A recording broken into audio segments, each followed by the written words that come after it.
Shall will বুঝতে গেলে কয়েকটা সেন্টেন্স দেখো।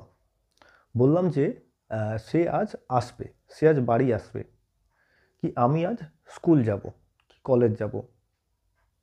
রমা আজ সন্ধ্যায় একটা গান গাইবে।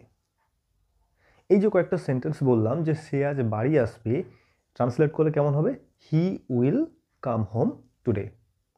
আমি আজ স্কুল যাব, I will or I shall go to school today. হয়েছে। রমা আজ সন্ধ্যায় একটা গান গাইবে, তাহলে Rama will play a song in the evening. তো এই যে সেন্টেন্সগুলো বললাম, এখানে দেখো প্রত্যেকটাতে শ্যাল আছে এবং উইল আছে।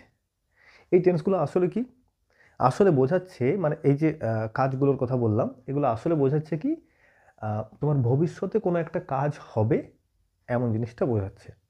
অ্যাকচুয়ালি যেটাকে আমরা টেন্সের ভাষায় ফিউচার টেন্স বলি।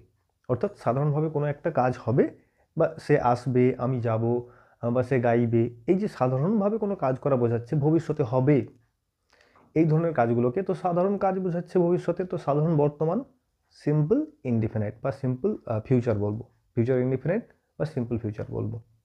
তো এই ক্ষেত্রে প্রধানত ব্যবহার হয় শ্যাল আর উইল। এবার আমরা শিখে নেব কোথায় ব্যবহার হয় শ্যাল, কোথায় ব্যবহার হয় উইল। দেখো, শ্যাল বসাবো কোথায়? Number one. সেকেন্ডলি বসাবো কোথায়? উইল।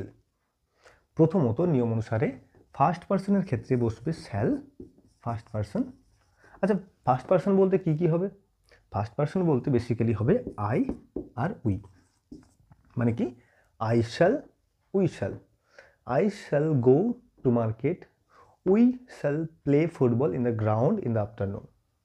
পরিষ্কার হচ্ছে? উই শ্যাল বি ফ্রেন্ডস, আমরা বন্ধু হব। এদিকে দেখো উইল কোথায় বসছে? বাকি থাকলো কি? ফার্স্ট পার্সনের ক্ষেত্রে শ্যাল বসছে, বাকি থাকলো কি? সেকেন্ড পার্সন আর হচ্ছে থার্ড পার্সন। সেকেন্ড পার্সন কি কি হয়? ইউ হয়, তুমি। থার্ড পার্সন কি হবে? বাকি যা কিছু। প্লুরালের মধ্যে অনেক কিছু হবে, দে, বয়, যাই হোক না কেন। আর সিঙ্গুলার মধ্যে হি হবে, হি সি থেকে শুরু করে যত সিঙ্গুলার আছে, কোনো ব্যক্তির নাম আছে, সবার ক্ষেত্রে কি বসাবো? উইল বসাবো। বোঝা যাচ্ছে?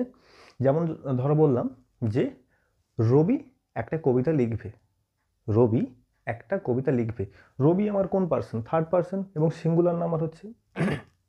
তাহলে রবি যদি বলি রবি, তারপর কি বসাবো? শ্যাল বসাবো না উইল বসাবো? থার্ড পার্সন হচ্ছে না, থার্ড পার্সন সিঙ্গুলার, তো উইল বসাবো। তো কি বসাবো? রবি উইল রাইট এ পোয়েট্রি বা পোয়েম। বুঝেছে? এরকম করে বসবো। তারপর বললাম ধরো সচিন একটা চিঠি লিখবে, সচিন একটা চিঠি লিখবে, তার ধরো গ্রামের পঞ্চায়েতকে সে একটা চিঠি লিখবে। তাহলে কি বলবো? Sachin third person singular will write a letter to his panchayat বা প্রধান। এরকম করে তাহলে উইল বসবে। সেকেন্ড পার্সন ইউ দিয়ে বলো, তুমি কাল কলকাতা যাবে, you will go to Kolkata tomorrow. বুঝছে? তুমি একটা নতুন জামা কিনবে, you will buy a new dress. একটা জিনিস মনে রাখো, এই যে শ্যাল আর উইল বসছে, এরপরে ভার্বের সবসময় প্রেজেন্ট ফর্ম বসবে। শ্যাল আর উইল এটা হচ্ছে কি আদতে একটা মোডাল, মোডাল ভার্ব। তো মোডাল ভার্ব মানে এরপরে একটা কি বসে, যে ভার্বটা বসে সেটা প্রেজেন্ট ফর্ম বসে। এর সেন্টেন্স স্ট্রাকচারটা কেমন হবে? সাবজেক্ট বসে গেল, তারপর কি মোডাল, মানে এই শ্যাল বা উইল বসবে।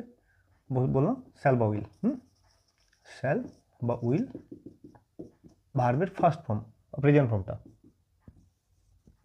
অবজেক্ট থাকলে অবজেক্ট, কমপ্লিমেন্ট থাকলে কমপ্লিমেন্ট, কি অ্যাডভার্বিয়াল থাকলে অ্যাডভার্বিয়াল, যাই হোক তার বসে যাবে। মোটামুটি সাবজেক্ট, শ্যাল উইল, ভার্বের present form. I shall go, we shall go, you will go, they will go, boys will go, she will sing. এরকম করে হবে শ্যাল আর উইল। একটা জিনিস দেখো, বর্তমানে স্পোকেন ইংলিশের ক্ষেত্রে আমরা অত শ্যাল উইলকে এত মানে ভেদাভেদ করি না, অত আর বায়াসিং নেই। স্পোকেন ইংলিশের ক্ষেত্রে আমরা বেশিরভাগ ক্ষেত্রে উইল বসিয়ে দিয়ে চলে যাই সবের ক্ষেত্রে। মানে বলে দিই I will go, I will do the work, I will meet him, I will write this essay certainly, আমি নিশ্চিতভাবে এসেটা লিখব। তো এভাবে বর্তমানে স্পোকেন ইংলিশ, মানে যখন আমরা কথা বলি ইংরেজিতে, তো সবের ক্ষেত্রে ফার্স্ট পার্সন সেকেন্ড পার্সন সবের ক্ষেত্রেই উইল ব্যবহার করা হয়। এবার একটা দেখো টুইস্টটা দেখো কেমন হয়। আমরা তো এভাবে ব্যবহার করছি যে ফার্স্ট পার্সনের ক্ষেত্রে শ্যাল, সেকেন্ড পার্সনে উইল। এটা চেঞ্জ হয়ে যায়। এটা চেঞ্জ হয়ে যায় কখন? না যখন আমরা বোঝাবো যে কোনো দৃঢ় প্রতিজ্ঞার কথা, যে দেখো আমি এটা করব, আই শ্যাল ডু ইট, কিন্তু আমি এটা করবই করব, আই উইল ডু ইট। তাহলে দেখো যখন আমরা কোনো দৃঢ় প্রতিজ্ঞা মানে ডিটারমিনেশন বা এরকম কিছু বোঝাচ্ছি, তাহলে চেঞ্জ হয়ে যাচ্ছে, আই উইল হবে। আর এদিকটা ইউ শ্যাল হয়ে যায়, বুঝছে? কিন্তু আমরা এটার ব্যবহার করি না খুব একটা, সবসময় সব ক্ষেত্রেই উইলই রাখি, বুঝছেন? তো এই জাস্ট চেঞ্জটা মনে রাখো। এবং শ্যাল উইল খাতায় লিখতে গেলে একটু মনে রাখতে হবে এবং কেয়ারফুল হতে হবে। বাট তুমি যদি এভাবে জাস্ট বলতে চাও যে হ্যাঁ প্র্যাকটিস করছো তুমি, প্রথমটা একটু শিখবে, তারপরে জাস্ট এই জিনিসটা মনে রাখো যে হ্যাঁ এরকম একটা ডিফারেন্স আছে, কিন্তু আমরা উইলও ব্যবহার করতে পারি সব ক্ষেত্রেই। এইটুকু জাস্ট। আচ্ছা যদি কয়েকটা সেন্টেন্স বলছি, যদি বুঝতে পারছো, কয়েকটা সেন্টেন্স বলছি তাহলে সেগুলো ট্রান্সলেট করো। ধরো বললাম যে আমি লিখবো, কি বলবো? আই, ফার্স্ট পার্সন বলেছি তো shall write, I shall write, হয়েছে? তাড়াহুড়োতে যদি আই উইল রাইট বলতে পারি, কিন্তু বেশিরভাগ ক্ষেত্রে আমরা প্রেফার করবো কোনটাকে? এই আই শ্যালটাকে। কেন? এটা নর্মাল বলছি, কোনো দৃঢ় প্রতিজ্ঞার কথা বলছি না। আচ্ছা বলো, আমি শিখবো, আমি গ্রামার শিখবো, তাহলে কি বলবো? I shall learn grammar. আর আমি গ্রামার শিখবই শিখবো, আই উইল লার্ন গ্রামার। এখান থেকে মাস্টও আনা যায়, আই মাস্ট লার্ন গ্রামার, আমি অবশ্যই শিখবো, সেটা আলাদা ব্যাপার। কিন্তু উইল দিয়েও এভাবে দৃঢ় প্রতিজ্ঞাকে প্রকাশ করতে পারি আমরা, বুঝছে? মানে ফার্স্ট পার্সনের ক্ষেত্রে উইল দিয়ে। এই হচ্ছে আমাদের ব্যাপার। আচ্ছা আর কয়েকটা বলো যে আমি মুভিটা দেখবো, তাহলে I shall watch the movie. আমরা মুভিটা দেখবো, we shall watch the movie. আচ্ছা তুমি সেখানে যাবে, ইউ উইল গো দেয়ার। তোমরা সেখানে যাবে, ইউ উইল গো দেয়ার। তোমরা মাঠে খেলবে, you will play in the field, বুঝছে? তারা এখানে আসবে, দে উইল কাম হেয়ার। আমি ট্রেনে করে যাব, I shall go by train. পরিষ্কার হচ্ছে?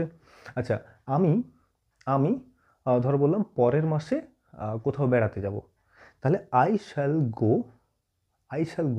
To travel in the next month. এরকম করে আমরা চেঞ্জ করব। আমি একটা ফোন কিনবো, আই শ্যাল বাই। আমরা একটা বাড়ি কিনবো, we shall buy a house. এই রকম করে জাস্ট শ্যাল উইলের ব্যবহার হয়। তাহলে মোদ্দা কথায় যদি বলি, আমরা শ্যাল উইল সম্পর্কে কী শিখলাম? শ্যাল আর উইল হচ্ছে মোডালেরই দুটো জাস্ট ভার্ব, মানে modal auxiliary verb, shall will, যেগুলোর পরে সবসময় ভার্বের প্রেজেন্ট ফর্মটা বসবে। যদি ভার্ব বসে, মেন ভার্ব বসে, এই শ্যাল উইলের পরে যদি মেন ভার্ব বসে তো ভার্বের প্রেজেন্ট ফর্ম বসবে, যেহেতু এটা মোডাল তো ভার্ব নিচ্ছে। বেশ, এবারে বলি দেখো কোথায় শ্যাল বসবে, কোথায় উইল বসবে?